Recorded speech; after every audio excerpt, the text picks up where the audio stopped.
To discuss chapter number 2 of Flamingo for class 12, Lost Spring, which is composed by Anis Jung. And Lost Spring, it deals with the plight of street children who are forced into labor early in life, and they are denied of the opportunity of schooling also. And here actually the lesson, it gives a pathetic conditions of the life of Sahib, the rag picker, and Mukesh, who works in Bengal industry of Firozabad.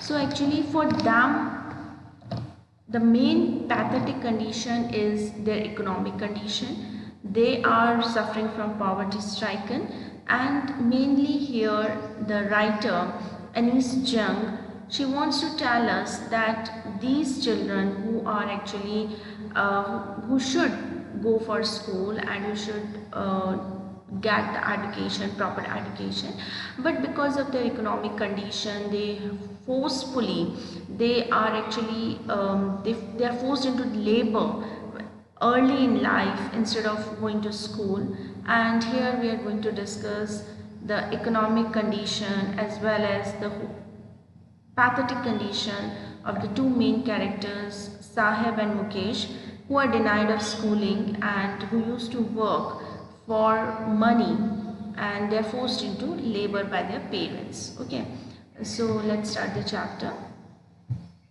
Why do you do this? I asked Sahib, whom I encounter every morning scrounging for gold in the garbage dumps of my neighborhood. So यहाँ पर narrator पूछ रही है साहिब से कि ये सब काम तुम क्यों करते हो। जैसे ही उनकी मुलाकात होती है साहिब से मॉर्निंग में, तो साहिब क्या कर रहा है, उसके पड़ोस में गार्बेज डंप्स है, कचरे का ढेर है, वहाँ पर गोल्ड, गोल्ड मीन्स मनी, यहाँ पर गोल्ड मतलब सोना, सोना किसको बोला है, यहाँ पे मनी को बोला है, पैसे ढूंढ रहा है वो। And scrounging means in search of, so he was searching money in garbage dumps. Sahib left his home long ago, Sahib अपना घर बहुत पहले ही छोड़ चुका है। Set amidst the green fields of Dhaka, his home is not even a distinct memory.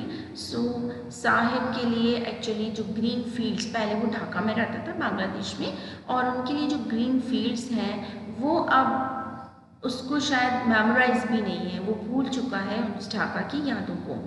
There were many storms that swept away their fields and homes, his mother tells him. So बहुत सारे storms, तूफान आए, और जिसकी वजह से उनके जितने भी fields थे, जितने भी homes थे, वो सारे बिल्कुल clean up हो गए थे। ऐसा उसकी mother ने बताया, because उसको तो memorize नहीं है ये सब। That's why they left, और इसी वजह से उनको ढाका छोड़ना पड़ा। Looking for gold in the big city where he now lives. So in search of money, they shifted to, or they migrated to big cities, and where he was now living. I have nothing else to do, he mutters, looking away. So mutters मतलब होता है धीरे से बोलना। उसने धीरे से बोला, मेरे पास और कोई काम नहीं है। Go to school, I say glibly, realizing immediately how hollow the advice must sound. मैंने अपनी फ्लुएंसी में, ग्लीबली मीन्स लगातार बोलना है ना, तो मैं जब हम दोनों कंटिन्यूसली बातें कर रहे थे तो इन्फ्लुएंसी मैंने फ्लो में बोल दिया कि गो टू स्कूल, क्या काम नहीं है, स्कूल जाओ। लेकिन जब मैंने बोला, नरेटर ये सोचती हैं कि ये एडवाइस उनकी काफ़ी हॉलो थी, यानी बिल्कुल काम की नहीं थी, क्योंकि जो बच्चा कचरे के ढेर में पैसा ढूंढ रहा है, उसके पास स्कूल जाने का पैसा कहाँ से आएगा। There is no school in my neighbourhood, When they built one, I will go. उसने बोला मेरे नेबरहुड में, मेरे पड़ोस में कोई स्कूल नहीं है, जब बन जाएगा then I will go there. If I start a school, will you come? I ask half joking. So narrator मतलब मजाक करते हुए बोल रही है, मैं स्टार्ट करूँगी एक स्कूल, क्या तुम आओगे मेरे स्कूल में? Yes, he says, smiling broadly, और बड़ी अच्छे से मुस्कुराते हुए उसने बोला, हाँ ज़रूर आऊँगा। A few days later, I see him running up to me. Is your school ready? So कुछ दिनों के बाद में जब मैं दौड़ रहा था, ऐसे ही मतलब साहिब दौड़ रहा था, तो उसने नरेटर को पूछा, आपका स्कूल रेडी हो चुका है? It takes longer to build a school. तो नरेटर ने बोला कि नहीं, स्कूल बनने में बहुत लंबा टाइम चाहिए। I say, embarrassed at having made a promise that was not meant. So obviously जो नरेटर है उसको थोड़ा एम्बैरेस्ड फील हुआ थोड़ा सा, मतलब शाय फील हुआ, थोड़ा सी शर्म सी आई ऐसा प्रॉमिस करने पर जिसका कोई मतलब नहीं था, बिकॉज वो कहाँ से स्कूल बनाएंगी और कब स्कूल बनेगा, कब साहिब उसमें पढ़ने आएगा. So it was a fake promise. But promises like mine abound in every corner of his bleak world. So लेकिन ऐसे promises शायद साहिब की दुनिया में, जो एक डार्क अंधेरे वाली दुनिया है, उसमें शायद थोड़ी सी रोशनी या थोड़ा सा एक प्रॉमिस करना ही बहुत बड़ी बात हो जाती है. After months of knowing him I ask him his name. So बहुत महीनों बाद में जब मैं उसे जानने लग गई तो मैंने उसका नाम पूछा. नरेटर ने साहिब ए आलम. और नरेटर को क्या पता चला? उसका नाम था साहिब ए आलम. ही announces he does not know what it means. और साहिब को पता ही नहीं कि उसका मतलब क्या है साहिब ए आलम का. If he knew its meaning, Lord of the universe. What is the meaning of Sahib A Alam? It means Lord of the universe, यानी पूरी यूनिवर्स का लॉर्ड, किंग होना. He would have a hard time believing it. और उसे पता चल जाता कि उसके नाम का ये मतलब है, which is very ironical and which is very contradictory of course. तो contradictory क्यों था?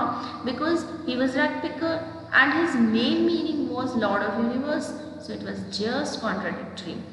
Unaware of what his name represents, he roams the street with his friends, an army of barefoot boys who appear like the morning birds and disappear at noon.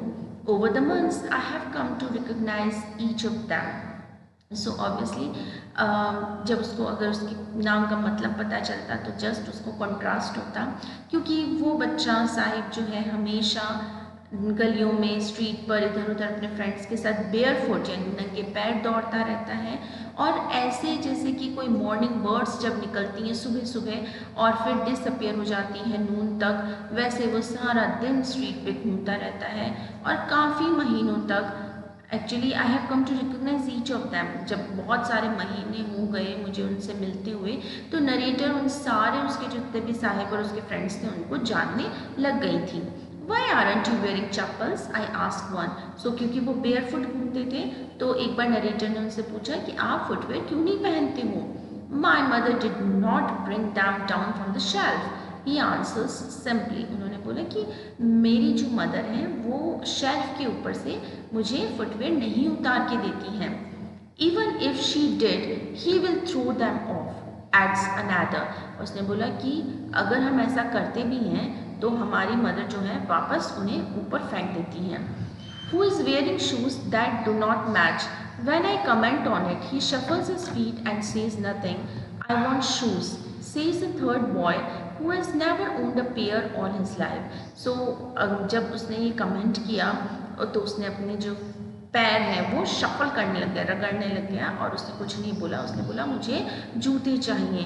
और third boy ने क्या बोला कि मेरे पास में कभी भी जो है पूरी लाइफ में एक पेयर ऑफ शूज़ नहीं है, तो मुझे जूते चाहिए, मुझे पेयर ऑफ शूज़ चाहिए. Travelling across the country I have seen children walking barefoot. और मैंने कई बार जब कंट्री, नरेटर ये बता रही हैं कि मैंने जब कंट्री ट्रैवल करी तो मैंने कई ऐसे बच्चों को देखा जो कि बेयरफुट घूमते हैं, बिना फुटवेयर्स के घूमते हैं in cities, on village roads, cities में भी और विलेज रोड्स पर भी. It is not lack of money.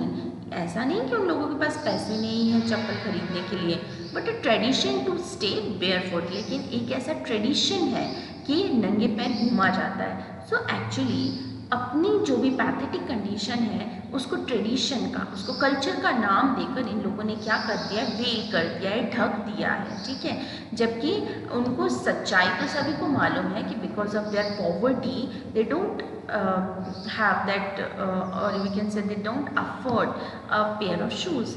सो उन्होंने कल्चर का नाम लेके इस चीज़ को ढक दिया. So this is it and will continue the chapter in the next video. Till than happy learning.